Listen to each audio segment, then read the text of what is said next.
Estados Unidos tiene un dominio y un control total sobre el estrecho de Hormuz. Llevamos las riendas de la diplomacia. Estamos al mando de todo.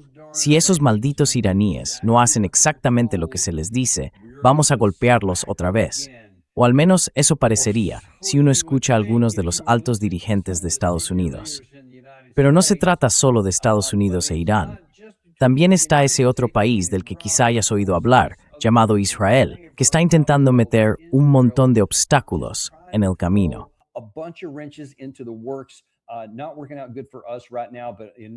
No nos está yendo muy bien ahora mismo, pero ni siquiera podemos llegar a esa parte para entender qué pasa hasta que empecemos a ver las cosas como son de verdad. Y no hay nadie mejor para ayudarnos a entender la realidad que Ana Kasparian, productora ejecutiva y presentadora del valiente programa online The Young Turks, que se emite en directo de lunes a viernes a las 6 de la tarde, hora del este. Además, la revista Forbes incluyó a Ana en su lista de los 30 menores de 30 por su experiencia en análisis y periodismo sin filtros. También es una gran amiga de este programa. Ana, bienvenida de nuevo. Nos alegra mucho tenerte aquí. Gracias por invitarme. Tengo que decir que voy a cumplir 40 dentro de poco, así que ese reconocimiento de Forbes fue hace ya un tiempo. No quiero que nadie piense que estoy mintiendo sobre mi edad. Bueno, entonces nadie lo sabría. A lo mejor habrá un nuevo 40 sobre 40, porque creo que ese seguiría siendo tu título. Gracias. Vamos a entrar directamente en esto, porque hay algunas cosas que me están volviendo loca y necesito que alguien me ayude a calmarme, o quizá alterarme más, no lo sé. Ya veremos qué haces tú aquí. Pero esta mañana, en Fox and Friends, Caroline Levin, que ha vuelto más o menos al trabajo, salió ahí para decir y repetir algo que el vicepresidente Vance había comentado el fin de semana, creo, sobre estos intercambios de ataques entre Estados Unidos e Irán, mientras intentamos entender qué significa realmente el memorando de entendimiento.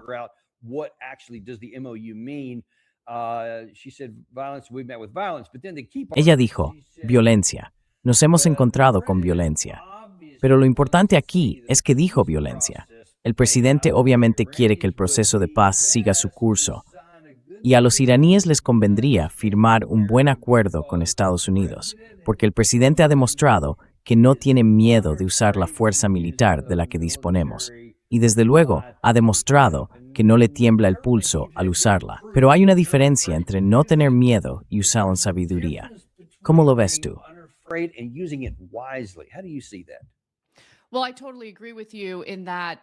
Bueno, estoy totalmente de acuerdo contigo en que los ataques que llevó a cabo Estados Unidos no consiguen gran cosa. Y, siendo justos, Estados Unidos los ve como una represalia por el ataque de Irán a un buque llamado Ever Lovely. Ahora bien, la forma en que los medios están contando esa historia aquí, en Estados Unidos, te haría pensar que Irán atacó ese barco sin motivo, como si hubiera surgido de la nada. Pero eso no es verdad. Verás, existe un sistema establecido para garantizar el paso seguro de esos buques. Hay una ruta concreta que han acordado tanto Irán como Omán durante un periodo de 60 días en el que se permite el tránsito por el estrecho de Hormuz sin pagar peajes.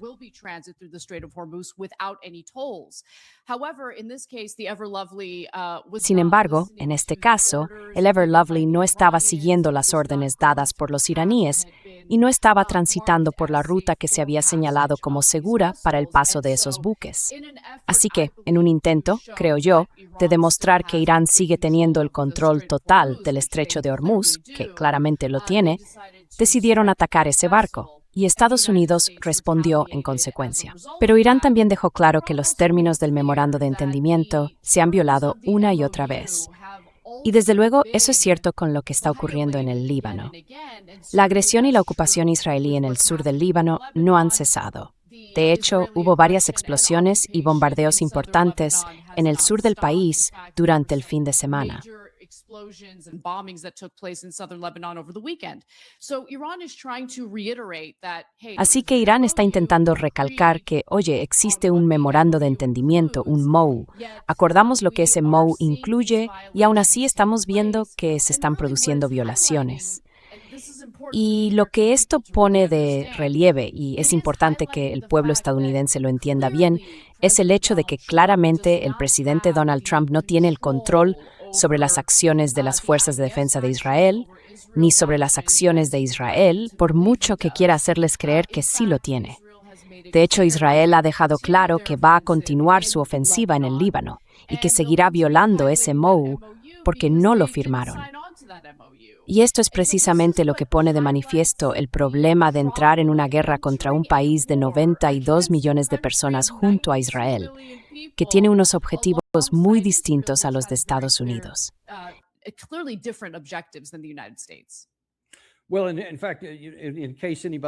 Bueno, de hecho, por si alguien no se enteró de lo que pasó el fin de semana, todo esto se remonta al viernes pasado. Hubo un acuerdo aparte entre Israel, Líbano, no Hezbollah, sino Líbano, y Estados Unidos. Hezbollah no estaba incluido. Irán tampoco. Y déjame preguntarte algo. Trita Parsi publicó esto y dijo que el hecho de que Ursula von der Leyen esté de acuerdo ya te dice todo lo que necesitas saber sobre por qué es un mal acuerdo. Pero me gustaría que me explicaras por qué tú crees que es un mal acuerdo. Porque si Israel y Hezbollah están combatiendo dentro del Líbano y poner fin a la guerra en el Líbano forma parte de nuestro memorando de entendimiento, entonces, ¿qué sentido tiene tener otro acuerdo distinto que no incluya a uno de los beligerantes en la guerra del Líbano?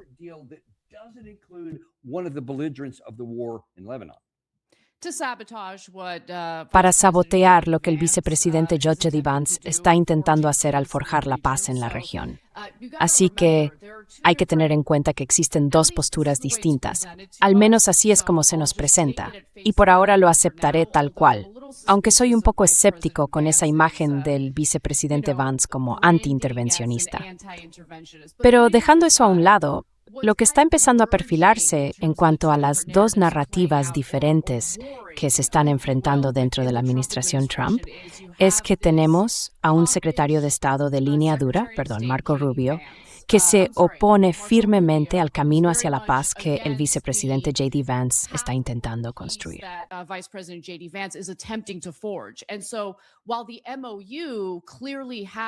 Así que, aunque el memorando de entendimiento incluye claramente al Líbano de una forma que sería mucho beneficiosa para su soberanía, porque protegería las fronteras libanesas, lo que ha hecho Marco Rubio es básicamente forjar un acuerdo entre el Líbano y Estados Unidos sin ninguna participación de Hezbollah.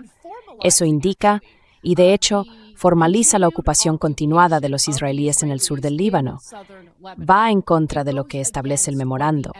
Así que, dentro de la administración Trump hay prácticamente dos facciones enfrentadas entre sí. Y eso no solo sabotea el memorando, sino que además complica mucho más alcanzar un escenario de paz en esa región, ¿verdad?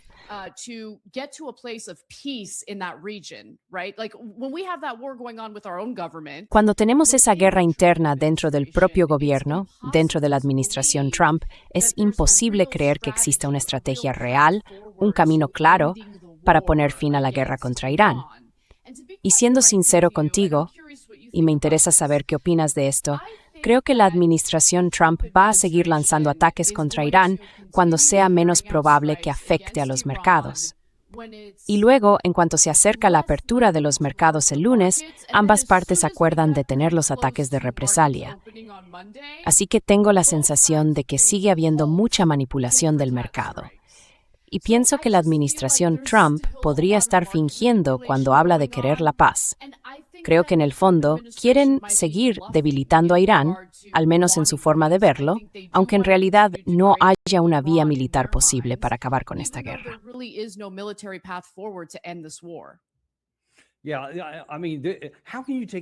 Sí, quiero decir, ¿cómo puedes dar algo por hecho? Hablemos de eso un momento. Mira, ahí mismo en la pantalla, el portavoz del Ministerio de Asuntos Exteriores de Irán está diciendo que Irán afirma que no hay conversaciones previstas en los próximos días. Eso contrasta con lo que el presidente Trump publicó esta mañana en Truth Social, diciendo que habrá una mañana. De hecho, dijo que Irán lo había pedido.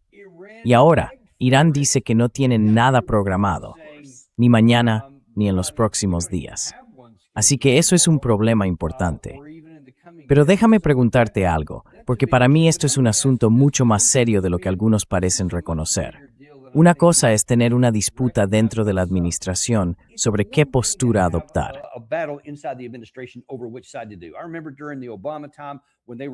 Recuerdo, durante la época de Obama, cuando iban a hacer el aumento de tropas, ese gran despliegue que enviaron a Afganistán. Hubo un gran debate, y dentro de la administración había dos grupos muy marcados. Todo eso lo contó Jonathan Alter o quien fuera. Así que había todo tipo de discusiones internas. Y luego, cuando se tomó la decisión, el presidente Obama salió y dijo, de acuerdo, esto es lo que vamos a hacer. Yo no estuve de acuerdo, por cierto. Consta en acta que me opuse. Pero así es como funciona siempre. Hay distintos grupos, y se supone que debe ser así. Sin embargo, esta vez parece distinto, porque tienes al secretario de Estado actuando en una dirección, a la vicepresidenta en otra, y el presidente en silencio. ¿Qué demonios está pasando?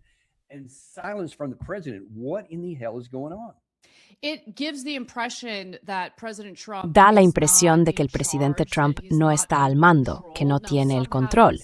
Ahora bien, algunos sostienen la teoría de que así es como él suele actuar, que le gusta enfrentar a distintas facciones dentro de su propia administración. Pero una cosa es tener un debate interno, que en mi opinión es algo sano, incluso necesario. Sin embargo, cuando ves que el secretario de Estado toma decisiones que acaban contradiciendo el propio memorando de entendimiento que se supone debe abrir el camino hacia la paz con Irán, la situación cambia por completo. Y lo siento, me refiero al que el propio presidente Trump firmó. Así que eso es todavía más importante. Exacto, tienes razón en eso, y por eso la gente se confunde. Sinceramente, da la impresión de que nuestro gobierno, el gobierno federal, no tiene una estrategia clara para avanzar con lo que decidan hacer. Y eso da miedo, porque lo que está en el aire, y Trump lo sabe, porque lo ha mencionado muchas veces ya, es la economía global y el hecho de que nos estamos precipitando hacia una depresión mundial. Así que, no sé cuándo va a terminar esto. Tenemos que ponerle fin, tenemos que hacerlo ya, pero parece que es muy fácil volver a traer a Trump a todo esto. Y ahí es donde estamos ahora.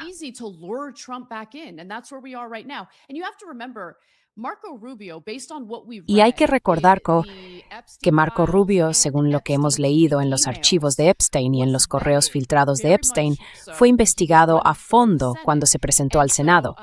Epstein básicamente estuvo enviando el currículum de Marco Rubio y sus promesas de cumplir con la agenda sionista aquí en Estados Unidos. Así que está muy alineado con lo que quiere Israel, incluso en perjuicio de los propios intereses de Estados Unidos, e incluso en perjuicio de un posible acuerdo de paz entre ambos países. Y eso me preocupa de verdad, porque la forma en que ganó fue obteniendo el visto bueno del AIPAC, del lobby israelí, de personas que quieren asegurarse de que tengamos figuras políticas poderosas al mando que actúen en favor de los intereses de Israel, esencialmente.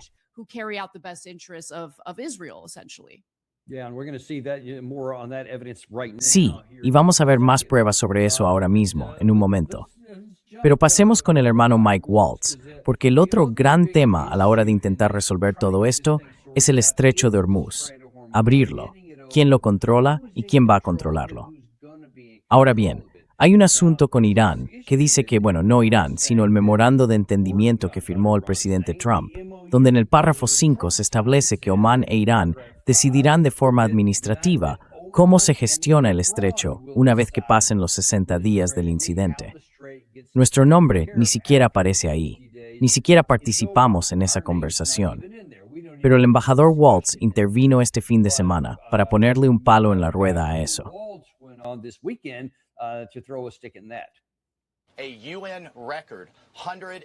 Un récord de 143 países en la ONU ha coincidido con nosotros en que esto viola el derecho internacional. Incluso el gobierno chino ha dicho que no se pueden cobrar peajes ni tasas.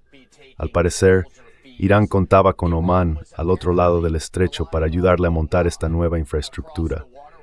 Pero ahora Omán ha rechazado la idea de imponer peajes o tasas, así que están completamente aislados. El presidente Trump no va a tolerarlo. Mientras tanto, seguimos sacando decenas de barcos cada día. Y los precios mundiales del petróleo no solo se mantienen estables, sino que están bajando. Así que el intento de Irán de mantener al mundo y a su propia economía como rehenes está fracasando por completo.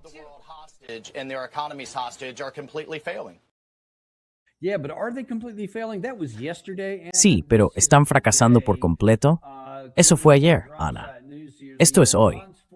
Según Dropsite News, el ministro de Asuntos Exteriores de Omán expuso la posición del sultanato sobre el estrecho de Hormuz en una entrevista publicada por el propio ministerio, dando peso al marco legal que Irán ha propuesto.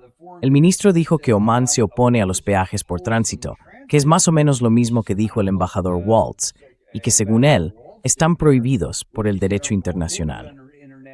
Pero marcó una diferencia clara entre las tasas de tránsito y los servicios marítimos, medioambientales u otros servicios de navegación que pueden negociarse de forma voluntaria, beneficiando tanto al Estado como a las empresas.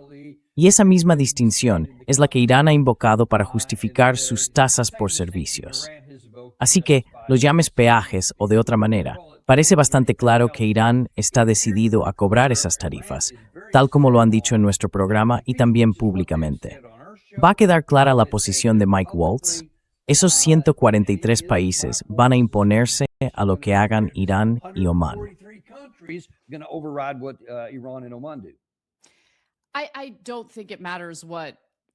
No creo que importe lo que piensen más de 100 países sobre que Irán y Omán cobren una tasa, llámalo peaje o tasa medioambiental. Da igual. No importa. No hay una opción militar para recuperar el control del estrecho de Hormuz. Quiero decir, nadie controlaba el estrecho de Hormuz antes de esta guerra, pero nos vimos arrastrados a ella. Y tengo que decirlo, no creo que ningún político, ni de la administración de Trump ni de la de Biden, tenga derecho a pronunciar una sola palabra sobre violaciones del derecho internacional por parte de otros países. Teniendo en cuenta que, empezando por la administración Biden, nuestro gobierno ayudó y facilitó el desmantelamiento absoluto del derecho internacional al permitir que Israel llevara a cabo un genocidio en Gaza.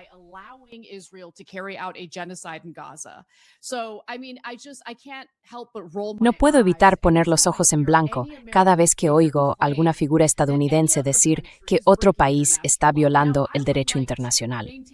A ver, me gustaría mantener y proteger esas leyes internacionales, pero no creo que hayamos visto esa misma cultura, por así decirlo, entre los miembros de nuestro propio gobierno federal.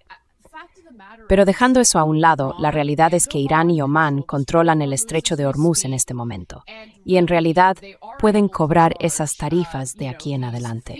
A menos que haya una forma de tomar el control del estrecho de Hormuz por la vía militar, no creo que esos 143 países quieran emprender acciones militares contra Irán.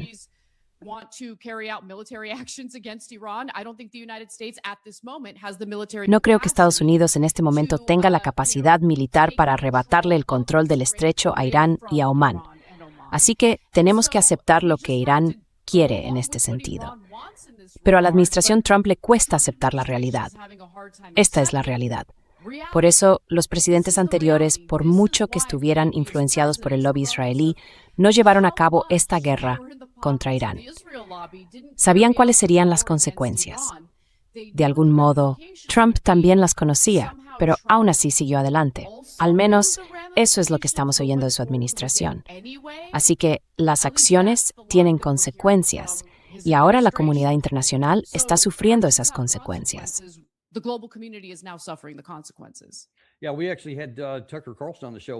Sí, de hecho tuvimos a Tucker Carlson en el programa la semana pasada, y él dijo claramente que fue uno de los que habló con el presidente Trump tan recientemente como el 27 de febrero, la noche antes del ataque.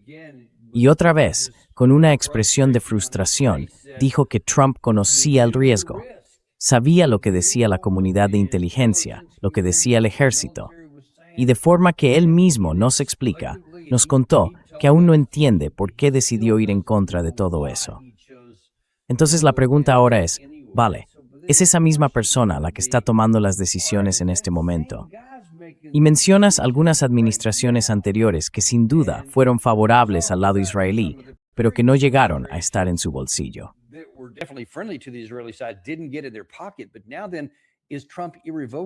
Pero entonces, Trump está ya completamente en su bolsillo. Porque quiero echar un vistazo a un par de cosas que están en el radar israelí, más allá del tema del Líbano y de lo que está pasando con Irán. Mientras nosotros parecemos estar totalmente centrados en eso, en el estrecho de Hormuz, por razones obvias, los israelíes están pendientes de otras cuestiones. Y aquí tenemos, va a ser un poco difícil leer las palabras de la parte inferior, pero creo que es Smotrich quien decía, creo que fue ayer, que su objetivo es tener 1 millón de colonos en Cisjordania.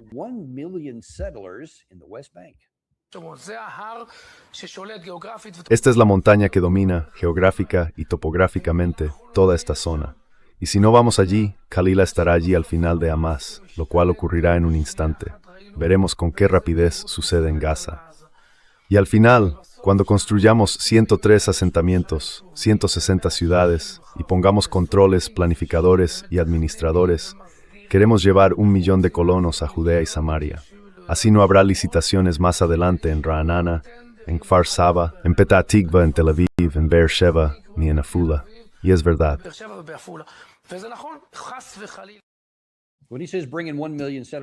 Cuando él dice que hay que llevar 1 millón de colonos a Judea para quienes lo deseen, se refiere a Judea y Samaria, lo que Israel llama Cisjordania. De eso estamos hablando. Y lo que están proponiendo va en contra de cualquier código humano. Allí vive gente, así que habría que expulsarlos por la fuerza. Antes, eso iba totalmente en contra de todo lo que Estados Unidos defendía. ¿En qué creemos ahora?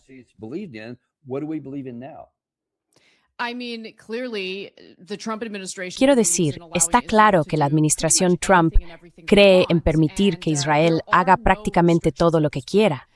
Y a estas alturas no hay ningún tipo de restricción. Pensaba que ya no había restricciones bajo la administración Biden, pero la de Trump ha llevado ese trato hacia la agresión israelí a otro nivel, básicamente dándole luz verde a todo lo que Israel desea hacer. Y sinceramente, lo que me cuesta mucho entender es cómo todavía hay gente aquí en Estados Unidos que sigue defendiendo a Israel cuando ha llevado a cabo actos de agresión en varios países de la región. Lo están haciendo ahora mismo mientras hablamos, ya sea en Líbano, Irán, Cisjordania, Gaza, Siria, por ejemplo.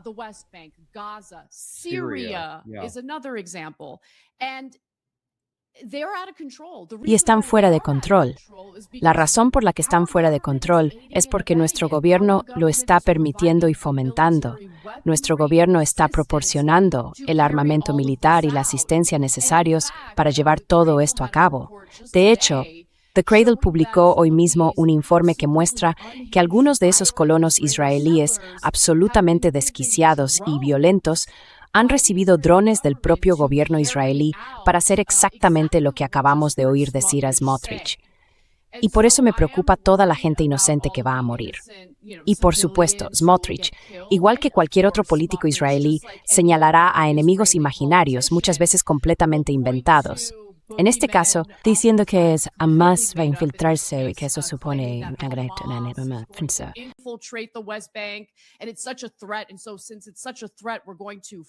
Y como dicen que es una amenaza tan grande, van a llenar Cisjordania con 1 millón de colonos israelíes. Siempre usan la misma excusa. Y da igual que cuando les conviene, y lo ven como parte de su proyecto a largo plazo, Israel no tenga ningún problema en suministrar armas y en ayudar o encubrir a los propios terroristas. Lo hicieron claramente en Siria. No tuvieron ningún problema en hacerlo allí, de hecho. Tampoco tuvieron problema en armar a milicias vinculadas con el ISIS dentro de Gaza para aterrorizar al pueblo palestino. Así que crean el terrorismo y luego señalan ese mismo terrorismo como excusa para intentar quedarse con más y más territorio, tanto de países soberanos como de Palestina.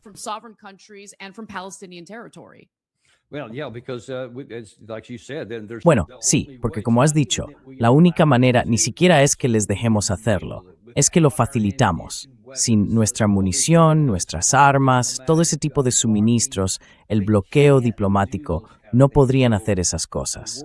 Así que los hechos hablan mucho más alto que las palabras. Lo último de lo que quiero hablar, algo que casi no recibe atención, de hecho no he visto ningún gran titular sobre esto, pero me llamó la atención y me genera un problema. A ver qué opinas tú. Se trata de Benjamín Netanyahu, creo que fue ayer o quizá el sábado. ¿Tienes la fecha de eso?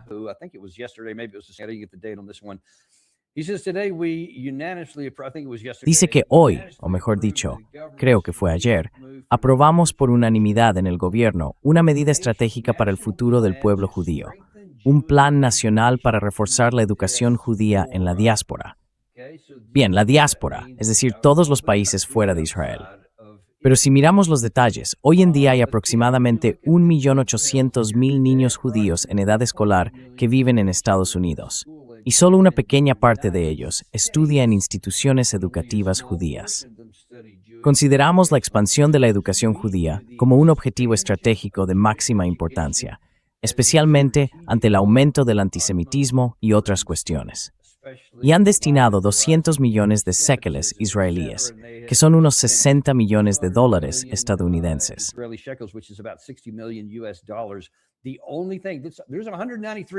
Lo único es que aquí, en las Naciones Unidas, hay 193 países, y solo uno de ellos, por la diáspora, va a recibir este dinero para enseñar a la gente dentro de Estados Unidos sobre Israel.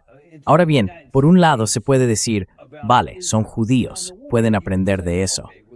Pero el hecho de que estén gastando dinero en nuestro país para enseñar una versión de lo que ellos creen que les beneficia y no lo que nos beneficia a nosotros, eso me parece un problema. ¿Qué pasaría, Andy, déjame preguntarte, si fuera el gobierno de Arabia Saudí? Vamos a gastar 60 millones de dólares para enseñar a nuestros hijos cosas que son importantes para nuestro país, no para Estados Unidos. ¿Nos parecería bien?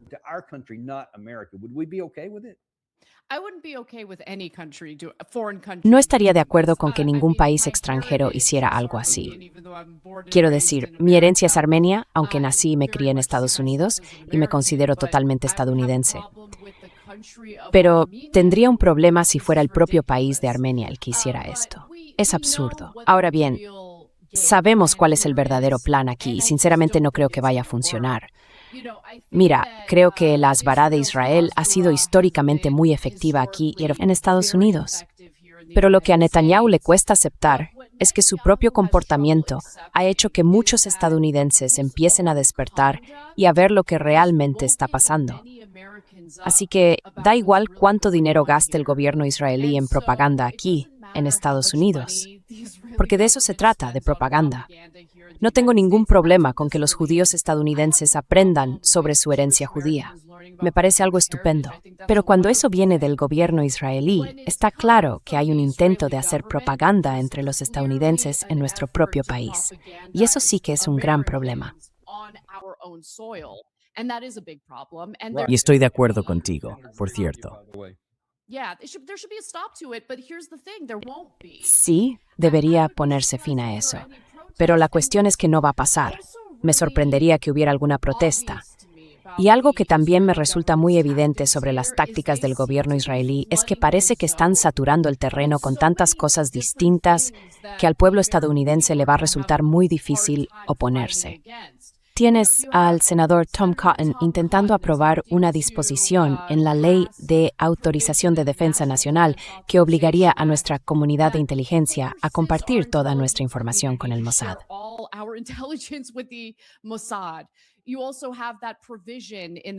También está esa disposición en la Ley de Autorización de la Defensa Nacional que fusiona las fuerzas de defensa de Israel con el ejército estadounidense. Y justo ayer tuve algunos pensamientos un poco paranoicos sobre eso. Y si Israel quisiera usar nuestro propio ejército contra el pueblo estadounidense, si cada vez más ciudadanos empiezan a tener problemas con la alianza que tenemos con Israel. Hay muchas preocupaciones entre los estadounidenses ahora mismo sobre esta relación, pero va a ser difícil abordar todo, porque la zona se está llenando de todo tipo de disposiciones y de esfuerzos del gobierno israelí por asumir cada vez más control sobre nuestro país y sobre nuestro gobierno. Así que sí, me preocupa.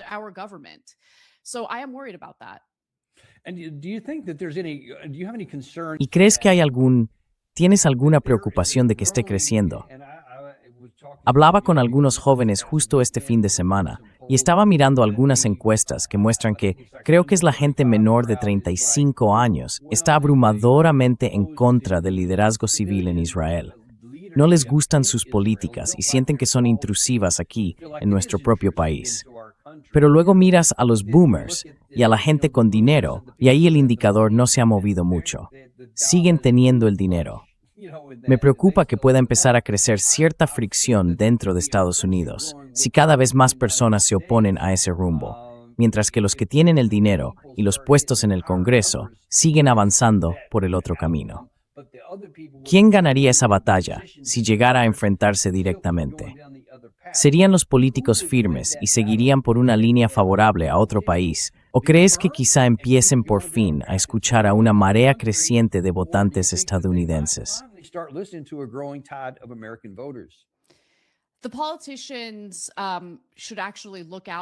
Los políticos deberían preocuparse de verdad por hacer lo correcto y escuchar al pueblo estadounidense. Ignorar a los ciudadanos y lo que están pidiendo, ya empiezo a ver señales de que podría estallar algo de violencia. Verás, si la gente siente que su sistema de gobierno no les representa, si los estadounidenses se sienten traicionados, van a recurrir a otros medios para hacerse oír, para conseguir las políticas que consideran adecuadas para ellos y para nuestro país. Te pongo un ejemplo rápido. Hay un legislador local en California, se llama Scott Weiner. Creo que forma parte de la Asamblea de California.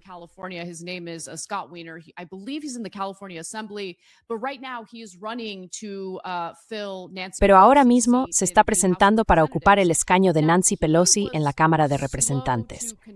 Al principio fue lento en condenar el genocidio de Israel en Gaza.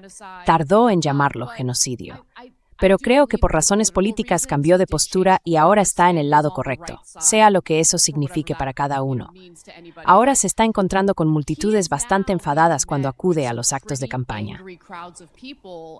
Fue, creo que a un evento del orgullo trans en California, así que uno pensaría, siendo además un político gay, que lo recibirían bien, que lo acogerían con cariño, pero no, lo echaron del evento y luego en otro acto distinto pasó exactamente lo mismo.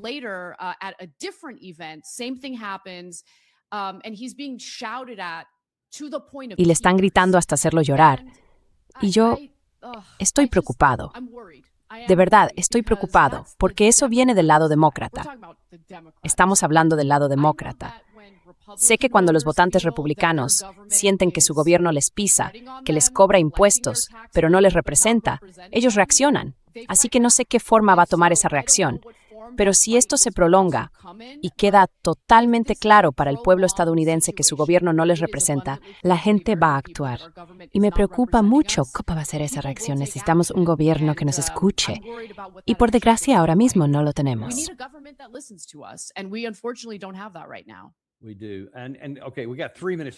Sí, vale, nos quedan unos 3 minutos. Te voy a plantear un tema completamente distinto. Solo quiero ver qué opinas. No he mirado cuál es tu postura, así que no tengo ni idea de lo que vas a decir. ¿Qué te parece esta nueva iniciativa del presidente Trump para cambiar la definición de, la gente de Mamdani y los socialistas democráticos, perdón? Ahora resulta que son comunistas y hay que temerles. ¿Cómo ves toda esa reconfiguración? A mí me parece un problema serio que esté demonizando a todo un grupo y enfrentando a unos estadounidenses con otros, no solo por las políticas, sino como categoría. ¿Tú cómo lo ves?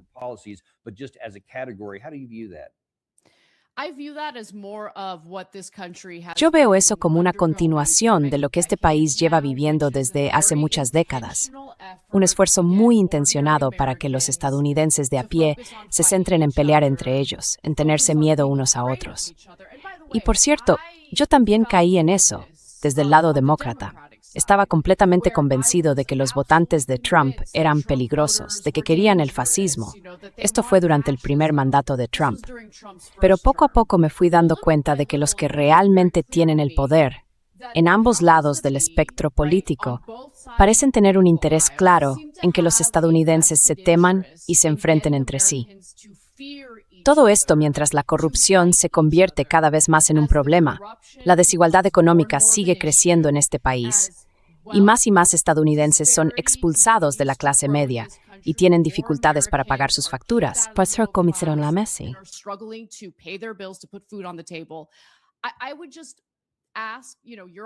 Solo le pediría a tu audiencia, y se lo pido a la mía todos los días, que no caigan en esa trampa. Mira, Nueva York, y en especial Manhattan, estamos hablando de un lugar bastante único en el país. Y sí, están más a la izquierda que el resto del país. Así que el resultado de esas elecciones no me sorprendió demasiado. No creo que se diera la misma contienda en un distrito más moderado o más equilibrado. Así que no compréis esa idea alarmista. No creo que haya comunistas locos intentando derrocar nuestro sistema de gobierno. De hecho, si acaso, podrían actuar como una fuerza moderadora dentro del Congreso de los Estados Unidos.